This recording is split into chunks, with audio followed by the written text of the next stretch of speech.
New ইয়র্কের Jackson থেকে আপনাদের সঙ্গে আছে আমি খালেদ মুহিউদ্দিন। ক্ষমতার পট পরিবর্তনের পরে যে বিষয়টি বা যে শব্দটি সবচেয়ে বেশি আলোচিত হচ্ছে তা হচ্ছে দুর্নীতি। দ্বিতীয় যে বিষয়টি সবচেয়ে বেশি আলোচিত হচ্ছে তার নাম হচ্ছে চাঁদা। এই চাঁদাবাজি এবং দুর্নীতি আগের চেয়ে কমেছে কি বেড়েছে, বা নাকি মাত্রা অন্যদিকে গিয়েছে, নাকি ক্ষমতার ভরকেন্দ্র বেশি বলে চাঁদার পরিমাণও বহুমাত্রিক হয়েছে, তা নিয়ে চলছে নানা ধরনের আলোচনা। এইসব নিয়ে আলোচনা করার জন্য আজ আমাদের সঙ্গে রয়েছেন বিএনপির সাংগঠনিক সম্পাদক ব্যারিস্টার রুমিন ফারহানা। ব্যারিস্টার রুমিন ফারহানা আমাদের সাথে ব্রাহ্মণবাড়িয়া থেকে যুক্ত হচ্ছেন। ব্যারিস্টার ফারহানা, আপনাকে আমাদের অনুষ্ঠানে স্বাগত জানাই। আপনি আমাদের সাথে যুক্ত হয়েছেন সেজন্য আমাদের শুভেচ্ছা ও কৃতজ্ঞতা জানবেন। আমাদের সাথে আরও থাকছেন গণসংহতি আন্দোলনের প্রধান সমন্বয়কারী জোনায়েদ সাকি। সাকি ভাই, আপনাকে আমাদের অনুষ্ঠানে স্বাগত জানাই। আপনি আপনার ব্যস্ততার মধ্যে আমাদের সময় দিয়েছেন সেজন্য আমাদের শুভেচ্ছা ও কৃতজ্ঞতা জানবেন। সাকি ভাই, আমি আপনার কাছে আসছি, দুই তিনটি বিষয় আমাদের দর্শকরাও জানতে চেয়েছেন। এই এক বছরে আমার যে আগে প্রশ্ন ছিল যে আইন শৃঙ্খলা পরিস্থিতি এবং নিরাপত্তার খাতিরে, ন্যায় বিচারের খাতিরে আপনি আসলে কতটুকু কি দেখেছেন, শহীদদের তালিকা করার ক্ষেত্রেও কেন এই সরকার পুরোপুরি সাফল্যের পরিচয় দিতে পারল না, সেটা নিয়ে আপনি আগেও অনেকবার বলেছেন। আপনি যদি ন্যায় বিচারটার ক্ষেত্রে বা বিচারের ক্ষেত্রে আপনার কথাটা বলতেন, আর যে আজকে জুলাই ঘোষণাতে আপনি আসলে কি দেখলেন। আমরা দেখলাম জাতীয় নির্বাচনের একটা মোটামুটি তারিখ বা আয়োজনের কথা ফেব্রুয়ারি মাসে করার কথা ডক্টর মোহাম্মদ ইউনূস বলেছেন, সেটা কি দেখলেন। পাশাপাশি এনসিপির 4 নেতাদের এই জুলাই ঘোষণার দিন অনুপস্থিত থাকা কি কোনো বার্তা বহন করে কিনা, কেউ কেউ এই ব্যাপারটি জানতে চাইছেন। আপনার ইচ্ছা, আপনি কোন প্রশ্ন দর্শকের পিক করবেন বা করবেন না, কোনটা নিয়ে মন্তব্য করবেন বা করবেন না, দর্শকরা এই বিষয়গুলি জানতে চায়। আমি আশা করি আপনার মনে আছে সাকিব ভাই, আপনার কাছে শুনতে চাই একটু অনেকগুলি বিষয়। প্রথমত ঘোষণাপত্র একটা রাজনৈতিক দলিল, যেটার মধ্য দিয়ে জুলাইয়ের যে অভ্যুত্থান তার প্রেক্ষাপট, তার কার্যকারণ, সেটাকে হাজির করা হয়েছে এবং অভ্যুত্থানের মধ্য দিয়ে মানুষের কি কি আকাঙ্ক্ষা তৈরি হয়েছে এবং বাংলাদেশের ভবিষ্যৎ গতিমুখটা কোন দিকে হবে, অভ্যুত্থান কি নির্দেশনা দিচ্ছে, সেইটাকে লিপিবদ্ধ করার চেষ্টা করা হয়েছে। এটা আমাদের বলতে পারেন যে এই অভ্যুত্থানেরই একটা অর্জন। আগেই নির্বাচনের ইয়েটা হবে, নির্বাচন কমিশন হয়তো সুনির্দিষ্ট তারিখ দিবে, এইটা মোটামুটি ভাবে আমরা জানি। আজকে এটা আনুষ্ঠানিকভাবে বলা হলো এবং এইটা যাতে আর কোনো আশঙ্কা সৃষ্টি না হয় সেটার জন্যই সরকার এবং অন্যান্য সংশ্লিষ্ট প্রতিষ্ঠানগুলো যাতে কাজ করে সেটার দিকে খুব মনোযোগ দেওয়া দরকার। কেননা ন্যায় বিচার যেমন আমরা চেয়েছি, বিচারকে ত্বরান্বিত করা, বিচারকে দৃশ্যমান করা, বিচারকে সত্যিকার অর্থে মানুষের আস্থার জায়গায় নিয়ে আসা, সেটার জন্য তদন্ত, অভিযোগ এবং বিচার প্রক্রিয়া, এগুলোর জন্য প্রয়োজনীয় লোকবল, বিচার ট্রাইব্যুনাল সব জায়গাতেই সরকারের আরো ভূমিকা নেওয়ার সুযোগ আছে বলে আমরা মনে করি এবং সেটা অপর্যাপ্ত। এবং সেটা এমন জায়গায় নেওয়া উচিত যাতে শহীদ পরিবারের মধ্যে এরকম কোনো ক্ষোভ না থাকে যে আমার সন্তানের বিচারই শুরু হলো না, এখানে বাকি সবকিছু কিন্তু হচ্ছে।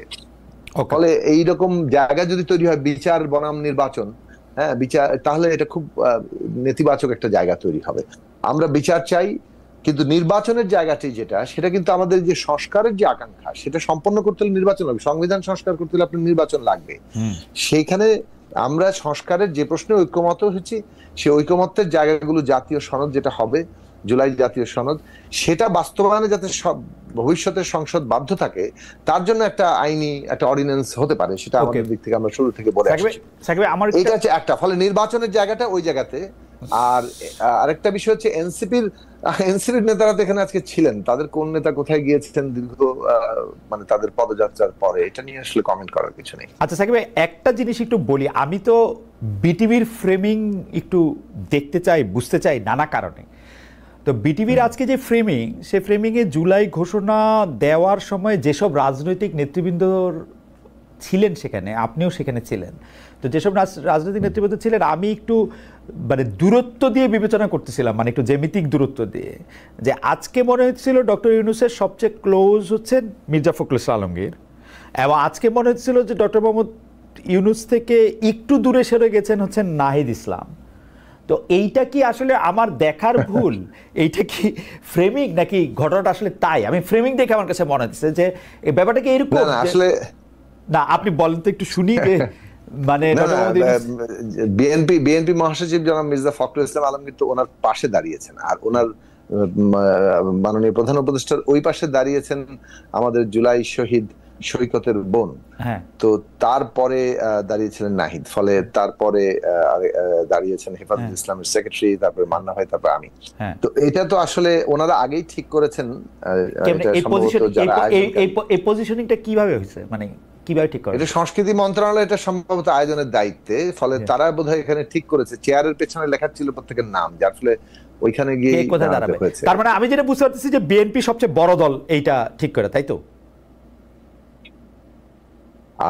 সেইটা তো ধরেন সাধারণভাবে একটা, যেহেতু আপনি যদি বিগত দিনের জায়গা ধরেন, সেটা তো একটা অনুমান সকলের মধ্যেই তো আছেই না। কিন্তু 5 আগস্ট নিয়ে অনুষ্ঠান, সেটাতে 5 আগস্টের মধ্যে সবচেয়ে অ্যাক্টিভ কারা ছিলেন তাদের পাশে থাকা দরকার ছিল না? মানে আপনার কাছে কি মনে হয়েছে আয়োজনটা দেখে? আমি মানে আপনি যতটুকু বলতে পারেন ওটুকুই আপনি বলেন। মানে আমার কাছে আমার রিডিংটা হচ্ছে যে, আমি ফ্রেমিংটা দেখে আমার কাছে মনে হইতেছিল যে ডক্টর মোহাম্মদ ইউনূস এখন কোনো মতে, মানে এমনিতেই তো তিনি একটু ভীতু লোক, কোনো মতে এখন বিএনপিকে ক্ষমতাটা হস্তান্তর করে দৌড়ে যেতে পারলে বাঁচে, এরকম একটা মনে হয়েছে আমার। না, সেটা বয়কট করেছেন এটা। এখানে যেটা আমরা বলবো যে ছাত্র আন্দোলনের যারা প্রতিনিধিত্বকারী ছিল তাদের একটা জায়গাটা ছিল, মানে তাদের এখনকার রাজনৈতিক অবস্থান মতামত কি সেটা যাই হোক না সাকিব ভাই, আমাদের ছিল আমি একটা কথা বলি, আন্দোলনের প্রতিনিধিদের একটা অংশ থাকা প্লাস রাজনৈতিক নেতৃবৃন্দ যথাসম্ভব অংশগ্রহণকারী সকল দলের একজন করে থাকা। তাতে মানে হয়তো লোক একটু বেশি হতো, কিন্তু প্রধান উপদেষ্টা তখন মনে হতো যে সারা দেশকে নিয়েই আছে। আমি আমার রিডিংটা বলি। 1971 সালে তো আমার বা আপনার কারো জন্ম হয় নাই, তো আমাদের ইতিহাসের উপর নির্ভর করে থাকতে হয়েছে যারা সেই সময় ছিলেন সেই সময়। কিন্তু 24-এর আন্দোলন বলি, 90-এর গণ আন্দোলন বলি, সেগুলো তো আমাদের চোখের সামনে। 24-এর আন্দোলনটা তো মাত্র 1 বছর হয়েছে, কিন্তু আজকে যখন 24-এর 5 আগস্টে স্মরণ করে 25-এর 5 আগস্ট করা হলো, ডক্টর ইউনূস যখন এখানে উঠলেন, আমার স্বাভাবিক রিডিং হচ্ছে যে এটা প্রতিনিধিত্বশীল হয়েছে কি না। যদি আমি এটা স্টেজ, আপনি যেটা এখন বললেন যে অনেকের সাথে আসলে আলোচনাই করা হয় নাই, মানে কারা কারা একই স্টেজে একই রকমভাবে থাকবে আমরা তো সবই, এইটা কিন্তু আসলে ইতিহাসে হয়তো মানে হয়তো আপনি সেখানে উপস্থিত ছিলেন বলে হয়তো আপনারাও এটার জবাব দিতে হইতে পারে। আমি পরের প্রশ্নটা করে রাখি আর কি। না, আমাকে জবাব দিতে হবে, এবং আমি সে কারণে আমি নিজে যে এটা বলেছিলাম মানে অন্তত পক্ষে সেই কথাটা আমি রেজিস্টার করে রাখলাম, কারণ আমার দিক থেকে আমরা সবসময় আমরা চেষ্টা করি যে এই আয়োজনে, যে কোনো আয়োজনে যথাসম্ভব প্রতিনিধিত্বমূলক করা। কারণ আমরা শুনেন, আমরা একটা আমরা ছাত্র আন্দোলন থেকে এসেছি, আপনি আমার ভালো করে জানেন, এবং সবসময় আমরা ছোট সংগঠন করে করে এসেছি। আমরা শুরুতে কোনো বড় সংগঠনে যোগ দিইনি, ফলে আমরা অল্প কয়েকজন মিলে সংগঠন শুরু করেছি এবং সেই সংগঠনকে যথাসম্ভব জনগণের শক্তি করার চেষ্টা করছি। আমাদের কাছে মনে হয়েছে যে প্রত্যেকটি ভয়েসকে মানে মানে প্রধান জায়গা, তো সেইটা আমাদের দিক থেকে আমরা মনে করি যে যেভাবে আমরা এই ঐকমত্য কমিশনে বসছিলাম সেখানেও আরো পার্টিসিপেশন থাকলে ভালো হতো। তারপরেও সেইটা একভাবে এক ধরনের প্রতিনিধিত্বমূলক করা হয়েছে, সেইটুকু অংশগ্রহণ থাকা দরকার ছিল। আর ছাত্রদের প্রতিনিধিত্বের জায়গাতে সমস্ত সমন্বয়ক প্লাস ছাত্র সংগঠনগুলোর নেতৃবৃন্দকে যথাসম্ভব ভাবে সেখানে দাওয়াত করা এবং তাদেরও একটা উপস্থিতির জায়গা দরকার ছিল, এমনকি শ্রেণী পেশার। কারণ এই শহীদের তালিকায় তো আমাদের শ্রমজীবী, শ্রমিক, কিন্তু সাকিব ভাই, আমার খালি একটা আপত্তি যে মানে এইটা জোরে সোরে কেউ ধরায় দেয় না কেন এই সরকারের? নাকি এই সরকার যে একের পর এক এইগুলিকে আমি বড় শয়তানি বলি, যে শয়তানিগুলিকে দেখা যায় না, তো একের পর এক এগুলি যে করে এগুলি ধরায় দেয় না কেন কেউ? মানে আশেপাশে কেউ নাই কারা? দেখুন, এই কথাগুলো যখন আমরা বলি, আমি এই বিষয়ে আমার সাথে আমি আসি আবার আপনার কাছে সাকিব ভাই, প্রায় আজকে এটা আসি আমার কাছে। আমার কিন্তু আলাদা একটা লাইন বলে এটা শেষ করে নেই। জি বলেন, 30 সেকেন্ডে বলেন। জি বলেন। অনেকগুলো ঘটনায় আমাকে একই কথা বলতে হয়েছে, অনেকগুলো ঘটনায়, এবং এটা হচ্ছে দৃষ্টিভঙ্গিগত পার্থক্য পরিষ্কারভাবে আছে বলে আমি মনে করি। যে দৃষ্টিভঙ্গিগত পার্থক্য আছে, আমরা যেভাবে এই মানে সকলের অংশগ্রহণটাকে ইয়ে করতে চাই, আমরা দেখেছি যে যারা এটা সিদ্ধান্ত নিচ্ছেন তাদের মধ্যে ওয়েটেজ দেওয়া, মানে কে কত বড় কে সেটাকে অনেক আশ্চর্যজনক ভাবে, মানে এটা যদি একটা নির্বাচন কেন্দ্রিক একটা সভা হইতো আমি এটা মেনে নিতে পারতাম। বিএনপি সবচেয়ে বড় দল, বিএনপি আপনার ঠিক ডান পাশের ইয়াতে অবস্থান করবে, তার পাশে থাকবে জামায়াতে ইসলামী, আপনি পারলে তার মানে, কিন্তু আমি জানি না এই ফ্রেমিং নিয়ে আমার সারা জীবন মানে আমি আমার 2 সেন্ট দিয়ে রাখলাম। এইটা পরে আপনারা জবাব দেন সাকিব ভাই, আপনারা আরো নিশ্চয় বলতে পারবেন। আমি একটু শামীমা আপনার কাছে যেতে চাই। শামীমা আপা, আপনি যখন বলতেছিলেন যে নারীদের প্রতি 6 আগস্ট থেকেই আপনি লক্ষ্য করেছেন যে যেইভাবে আপনি বাংলাদেশটাকে আশা করেছিলেন সেই বাংলাদেশটা হয় নাই, আপনি সমানাধিকার ন্যায় বিচারের পাশাপাশি আপনি নারীদের প্রতি টার্গেটেড অন্যায়, অত্যাচার, জুলুমের কথা বলতেছিলেন, কিন্তু আমাদের দর্শকরা আপনাকে চ্যালেঞ্জ করেছেন নারীরা কোথায় এরকমভাবে পীড়িত হয়েছে, নারী স্বাধীনতা বলতে আপনি আসলে কি বুঝেন, আপনি আসলে নারীদেরকে কেমন দেখতে চেয়েছিলেন, ইত্যাদি ইত্যাদি। আমি যেই জরিপটার কথা বলেছিলাম সেই জরিপটাতে আমরা দর্শকদের কাছে জানতে চেয়েছিলাম যে নতুন বাংলাদেশের ইশতেহারে নতুন সংবিধান রচনার কথা নাকি সেটা আপনার কথার কথা। এবং আমাদের তো তাদেরকে দায়ী করতে হবে, কারণ তারা যখন কিছু করেন সেটা করা হয়, আমরা চাইলেই কিন্তু অনেক কিছু করা হয় না। আমরা হয়তো তাদেরকে সাহায্য করতে পারি, দাবি তুলতে পারি, আওয়াজ তুলতে পারি, তাদের সমর্থন যোগাতে পারি, কিন্তু কাজটা তো শেষ পর্যন্ত তাদের করতে হবে। আমি সংক্ষেপে কয়েকটা কথা বলি। প্রথমত, আমরা যে আশু কাজের কথা বলেছিলাম অর্থনীতির ক্ষেত্রে, হ্যাঁ, ব্যাংক এবং আর্থিক খাতের মধ্যে সরকারের অর্জন আছে, আমরা মনে করি তারা অন্তত লাইনে উঠাতে পেরেছেন। বিনিয়োগ, ব্যবসা বাণিজ্য, কর্মসংস্থান, এইসব ক্ষেত্রে আসলে এই ধরনের অন্তর্বর্তীকালীন কালে অবস্থা ঘুরে দাঁড়ানো খুব কঠিন। তারপরে তারা মানে জাস্ট ম্যানেজ করার চেষ্টা করছেন। ওই কারণে নির্বাচনের জায়গাগুলো ওই অর্থনৈতিক কারণে গুরুত্বপূর্ণ। যদি আসি যে ধরেন সংস্কারের প্রশ্ন, এই ক্ষেত্রে সরকার তুলনামূলকভাবে সফল। মানে সংস্কারের কমিশন করা, রিপোর্ট দেওয়া, ঐকমত্য কমিশন করা, সেটা নিয়ে সব দলের সাথে বসা, স্টেক হোল্ডারদের সাথে বসা এবং ন্যূনতম জাতীয় ঐকমত্য তৈরি করা, কারণ ওইটাই কিন্তু আমাদের মূল লক্ষ্যের জায়গা, ক্ষমতা কাঠামো, ক্ষমতা ব্যবস্থার বদল। সেই জায়গায় তারা করেছেন এবং এখন হচ্ছে যে এই জাতীয় সনদটা কিভাবে বাস্তবায়ন হবে সে বিষয়ে একটা ঐকমত্য তৈরি করা। আগামী নির্বাচন হবে এবং সংসদটার ক্যারেক্টার কি হবে, এটা কি সংবিধান সংস্কার সভার নির্বাচন হবে, সংস্কার পরিষদ নির্বাচন হবে, নাকি এটা সাধারণ পার্লামেন্ট হবে? মানে কারণ সংস্কার বিষয়টা আমাদের ঐকমত্য, সে কারণে সংস্কার পরিষদের নির্বাচন হওয়া দরকার। না হলে জনগণের সম্মতি ছাড়া সংবিধান বদলালে ওটা হবে অ্যামেন্ডমেন্ট, সেটা কোর্ট যে কোনো সময় আবার বাতিলও করে দিতে পারে। কিন্তু গণপরিষদে যেভাবে জনগণ সংসদ একটা পার্লামেন্টকে সংবিধান তৈরির এখতিয়ার দেয়, আমরা বলছি যে যেহেতু এখন নতুন সংবিধান আমরা এজেন্ডা না, সকলের এজেন্ডা না, ঐকমত্য হচ্ছে সংস্কার, ফলে সংস্কার মৌলিকভাবে করতে গেলে এটাও জনগণের এখতিয়ার নিতে হবে এবং জনগণের এখতিয়ার দিবে আগামী পার্লামেন্টকে যে এই পার্লামেন্ট এই বিদ্যমান সংবিধানের মৌলিক সংস্কার করতে পারবে। সে জন্ম নিচ্ছে এরকম একটা অনুভূতির জায়গায় নিয়ে যেতে। সাকিব, আমি মোটা দাগে সাকিব আপনার সাথে একটু আলোচনা অংশগ্রহণ করি বেয়াদবি না নিলে। সেইটা হইল যে এগুলিতে কোনো সংস্কারের দরকারও নাই।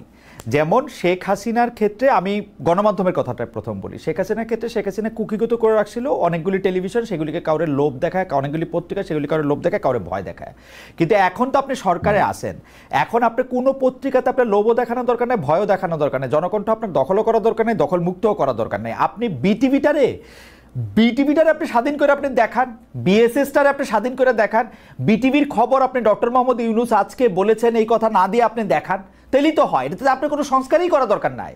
আপনি একজন হেড অফ নিউজ বিটিভিতে নিয়োগ দেন যে একটা খবর দিবে, যে এই খবরটা ডক্টর মোহাম্মদ ইউনূস ছাড়া অন্য কিছু দিয়ে শুরু হবে।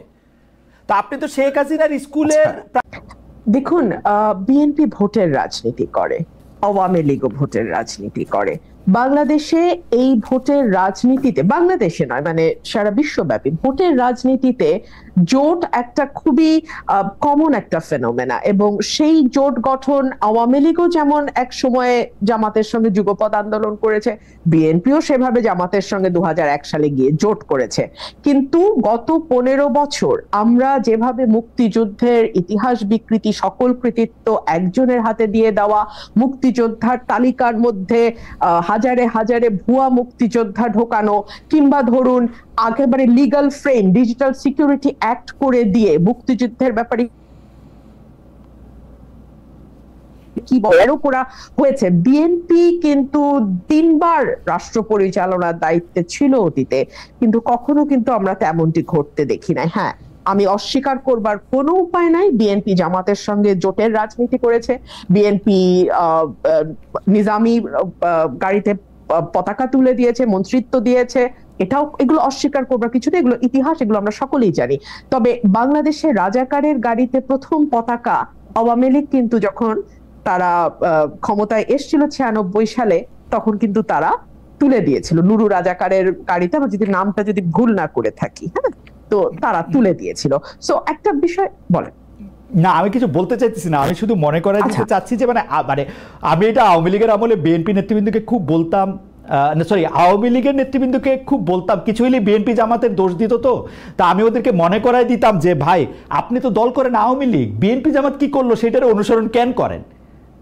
না না, আমি জাস্ট এটুকুই বলতে চাইছি যে দুটো দলই কিন্তু ভোটের রাজনীতিতে জোট করেছে, বিভিন্ন সময় বিভিন্ন দলের সঙ্গে জোট করেছে। আমি আজকে একটা খবরের দিকে আপনার একটু দৃষ্টি আকর্ষণ করি। বাংলা আত্তরের ইতিহাস পরিবর্তনের উদ্যোগ ইউনূস সরকারের, isn't it a very alarming news? এবং সেই নিউজটার ভেতরে যখন আপনি ঢুকবেন আপনি দেখবেন সেখানে বলা হচ্ছে জামাতে ইসলামী আরো দুটো দল, হ্যাঁ এই দুটো দল ইসলামপন্থী, তাদের ব্যাপারে ৭১-এর এই দল তিনটার নাম বাদ দিতে হবে ইতিহাস থেকে। পরবর্তীতে এই ব্যাপারে জামুকা জানতোই না, যখন জানতে পারলো তখন তাদের তীব্র প্রতিবাদের মুখে এইটুকু বলা হলো যে তৎকালীন জামাতে ইসলামী এবং অন্য দুটো ইসলামিক দলের আগে তৎকালীন শব্দটা বসিয়ে দেয়া হবে। তো আমি মাত্র কিছুক্ষণ আগে আমি নিউজটা দেখেছি, সো আমি আসলে পুরোটা পড়তে পারিনি। এই নিউজটার ভেতরে খুব পরিষ্কার বলে দেওয়া আছে যে মুক্তিযুদ্ধের ইতিহাস থেকে কিভাবে জামাতকে এবং জামাতের অ্যালাইড যে পলিটিক্যাল পার্টিগুলো ছিল সেই সময় তাদেরকে বাদ দেবার একটি চেষ্টা আমরা লক্ষ্য করছি। আপনি দেখুন এই সরকারের আগে যে সরকারটি ছিল ইমিডিয়েটলি বিফোর আওয়ামী লীগের যে সরকার, তাদের ব্যাপারে আমি সংসদে দাঁড়িয়ে একবার বলেছিলাম যে বাংলাদেশের ইতিহাসে এত বেশি মুক্তিযুদ্ধের বিপক্ষের কোন শক্তি আওয়ামী লীগের মতন কোনোদিন ক্ষমতায় আসে নাই। বিকজ আওয়ামী লীগ যেটা করেছে, বাংলাদেশের মুক্তিযুদ্ধের যে মূল স্পিরিট, সাম্য, মানবিক মর্যাদা, সামাজিক ন্যায় বিচার এবং গণতন্ত্র, এই প্রতিটা জিনিসকে গত ১৫ বছরে তারা ধ্বংস করে দিয়েছে। আমি একটু আপনার সাথে শামিল হই এই ব্যাপারে, আমি আপনার সাথে সম্পূর্ণ একমত। আওয়ামী লীগ সবচেয়ে বেশি মুক্তিযুদ্ধের যে স্পিরিটটার কথা তারা বলেছে তার বিপক্ষে তার প্রতিটা অবস্থা ছিল, কি বলে প্রাতিষ্ঠানিক মানে প্রতিষ্ঠানগুলিকে ধ্বংস করা থেকে শুরু করে গণতন্ত্রকে বজায় না রাখা, মানে সমাজতন্ত্র নিশ্চিত না করা, ধর্মনিরপেক্ষতা, জাতীয়তাবাদের ক্ষেত্রেও তারা 10-0 পেয়েছে। একদম। কিন্তু আপনি যদি একটু বিএনপি রাজনীতিটা যদি একটু বলেন একটু সুবিধা। দেখুন, বিএনপির হাত ধরে কিন্তু এই যে চতুর্থ সংশোধনী, যেটা বাংলাদেশের সংবিধানের মূল স্পিরিটটাকে নষ্ট করে দেয়, একদলীয় শাসন ব্যবস্থার দিকে নিয়ে যায়, আজীবন রাষ্ট্রপতি ঘোষণা করার দিকে নিয়ে যায়, সেই জায়গা থেকে বাংলাদেশকে মুক্ত কিন্তু বিএনপি করেছে। বাংলাদেশের সংসদীয় গণতন্ত্র সেটাও বিএনপির হাত ধরে এসছে। আমি একবারও বলছি না যে বিএনপির শাসনামলে বাংলাদেশ বেহেশত ছিল, বাট তারপরেও তো রাজনীতির আলোচনা তুলনামূলকের ভিত্তিতেই হয় সব সময়। সো অন্য যে পলিটিক্যাল পার্টিগুলো ক্ষমতায় ছিল তার চেয়ে বিএনপির পারফরমেন্সের দিক থেকে যদি আপনি হিসাব করেন, কোনো দল পারফেক্ট না, কিন্তু তারপরেও যদি আপনি তুলনামূলক একটি চিত্র করেন, তাহলে বিএনপির সঙ্গে আমি খুবই বিনীতভাবে বলি অন্য কোনো রাজনৈতিক দলের কোনো তুলনাই হয় না। আপনি দেখুন, বিএনপি ৩১ দফা দেওয়ার আগে ভিশন 2030 দিয়েছিল, সেটা দিয়েছিল 2016 সালে দেশনেত্রী বেগম খালেদা জিয়া। খুব ইন্টারেস্টিং, বিএনপি অনেকগুলি সংস্কার প্রস্তাব করেছে, ৩১ দফা খুব ভালো, কিন্তু যেই বিএনপি বুঝতে পেরেছে তারা ক্ষমতার খুব কাছাকাছি এসছে, তখন সকল ধরনের সংস্কারের বিপক্ষে তারা একটা দাঁড়িয়ে গেছে, কারণ তারা বুঝতে পারতেছে যে তাদেরকে আওয়ামী লীগের মতো করেই দেশ শাসন করতে হবে, তাদেরকে আরেকজন মানে মানে আমি কি বলবো, মানে শেখ হাসিনাকে আদর্শ মেনেই প্রধানমন্ত্রী হইতে হবে। একদম না খালেদ ভাই, আমি আপনাকে খুবই বিনীতভাবে আমি আপনার সঙ্গে ডিফার করছি। আপনি একটু সময় দেন, আমি বলি কেন ডিফার করছি। আচ্ছা, বিএনপি যেটা বলেছে যে যেই সংস্কারগুলো মূল, যেমন প্রধানমন্ত্রী, রাষ্ট্রপতি, মন্ত্রী পরিষদের মধ্যে ক্ষমতার ভারসাম্য, এক ব্যক্তি পরপর 2 বারের বেশি প্রধানমন্ত্রী হতে না পারা, সংসদে আপার হাউস লোয়ার হাউসের প্রভিশন আনা, আর্টিকেল 70 সংশোধন করা, এই প্রতিটাই কিন্তু সাংবিধানিক সংস্কার। এবং সাংবিধানিক সংস্কার আর্টিকেল 142 অনুযায়ী একটা নির্বাচিত সংসদ ছাড়া, যেই সংসদে 2/3 মেজরিটির ভোট লাগবে, মানে 2/3 সংসদ সদস্যের ভোট লাগবে সংবিধানে কোনো পরিবর্তন বা সংস্কার আনতে। সো বিএনপি বলেছে যে যদি আগামীতে বিএনপি বা যেই দলের রাষ্ট্র ক্ষমতায় যায়, সংবিধান সংস্কার করার জন্য 2/3 মেজরিটি দরকার, তো সেই 2/3 মেজরিটি যদি তারা পায় তাহলে ডেফিনেটলি তারা এই সংস্কারগুলো করবে। বাট যেই জায়গাটাতে আমি বলছিলাম যে 2016 সালে কিন্তু বিএনপি একটু যদি শেষ করেন যদি একটু শেষ করেন, তবে বিএনপির এই বক্তব্য আমার কাছে বিশ্বাস করার কোনো কারণ নাই। কারণ হচ্ছে যে বিএনপি বলছিল যে বিচার বিভাগকে আলাদা করবে, সেটা ব্যারিস্টার সৈয়দ ইশতিয়াক আহমেদের সময়, আপনার 2001 সালে আপনি মনে থাকবেন, তিনি আলাদা করতে চেয়েছিলেন, বিএনপি বলেছিল যে ক্ষমতা এসে করবে, 5 বছর কিন্তু করে নাই। আর এখন তো ওই সময় তো করবে বলে করে নাই, এখন করবে না বলতেছে, এখন কি আর করবে জীবনে? খালেদ ভাই, আমি শুধু বলবো যে সময়ই এই কথাগুলোর উত্তর দেবে। বিচার বিভাগ স্বাধীন করবে না, এটা কি বিএনপি একবারও বলেছে? স্বাধীন বিচার ওইটা বিভাগ করবে কিন্তু বলছিল, ওইটা করবে বলছিল, তারপরেও করে নাই। এটা তো সংস্কার তো করবে না, করে নাই। মানে দুইবারে বেশি প্রধানমন্ত্রী থাকতে পারবে না, এটা করবে না বলছে বিএনপি, তাইলে কি আর করবে? ওইটা আমার করবে প্রশ্ন বলছিল বুঝে confused হয়ে গেছি। না। বেশি পারেন, আমি আপনাকে বলি, বিচার বিভাগ আলাদা করার ব্যাপারে সকল প্রস্তুতি ব্যারিস্টার সৈয়দ ইশতিয়াক আহমেদ আইন উপদেষ্টা হিসেবে নিয়ে রেখেছিলেন 2001 সালে। তখন এটি করতে চেয়েছিলেন, বিএনপির পক্ষ থেকে বলা হয়েছিল আমরা আসি, আমরা এটি করব। তারপরে 2001 থেকে 2006 সাল পর্যন্ত বিএনপি ক্ষমতায় ছিল, বিচার বিভাগ আলাদা হতে সময় লেগেছে আরেকটি তত্ত্বাবধায়ক সরকার আসা। তো সেটি তো তারা বলছিল যে তারা করবে, তাও 5 বছরে করে নাই। এই ক্ষেত্রে তারা বলতেছে যে দুইবারের বেশি প্রধানমন্ত্রী না থাকার যে অপশন, সেটা তারা কোনোদিন মানবে না। তো যেটা মানবে না, এটাকে আর কোনোদিন করবে না, এটা করবে না। কেন করবে না আমি সেটা আপনাকে বলি। বলেছে বিএনপি এটুকু বলেছে যে পরপর দুবারের বেশি, মানে থার্ড টার্মে সে প্রধানমন্ত্রী হতে পারবে না, এটা বলেছে। আচ্ছা, আপনি আমাকে দেখান তো ওয়েস্টমিনিস্টার ডেমোক্রেসি যে দেশগুলো আছে, হ্যাঁ, সেখানে কি একটা দল তারা আগে থেকে বলে যে না, পরপর দুবারের বেশি আমরা একজনকে প্রধানমন্ত্রী করব না, বা আমরা পরপর 3 বারের বেশি একজনকে করব না, বা একবারের বেশি একজনকে করব না? এটা তো দলের নিজস্ব সিদ্ধান্ত যে তারা কাকে প্রধানমন্ত্রী করবে, কাকে প্রধানমন্ত্রী করবে না। এই স্বাধীনতাটুকুকে আমরা দলকে দিব না? হ্যাঁ, দিব। বেঁচে পারে না, বেঁচে পারে না। আমি আপনার কাছে আবার আসবো, জনাব ইশাককে একটু শুনে আসি। শুধু আমি একটু এটা বলে রাখি, দলের কোনো সিদ্ধান্ত নেওয়ার ক্ষমতা নাই দলের টপকে চেঞ্জ করার। আমরা গত 40 বছরে তাই দেখছি। ওয়েস্টমিনিস্টারের উদাহরণ আপনি দিলেন, ওয়েস্টমিনিস্টার ডেমোক্রেসি বাংলাদেশে আইসা ওই যে, মানে আমি কি বলবো, পথিক তুমি পথ হারাই আছো, আমরা নামে বলি আর কি, যে মানে ওয়েস্টমিনিস্টার ডেমোক্রেসি বাংলাদেশে এসে একটা ডিফারেন্ট ডেমোক্রেসি।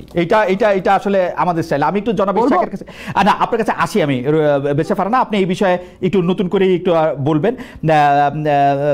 জনাব ইশাক, আমরা আজকে ডেইলি স্টার সম্পাদক জনাব মাহফুজা নামের একটি কলাম প্রকাশিত হতে দেখি, সেখানে তিনি লিখছেন, সম্প্রতি কি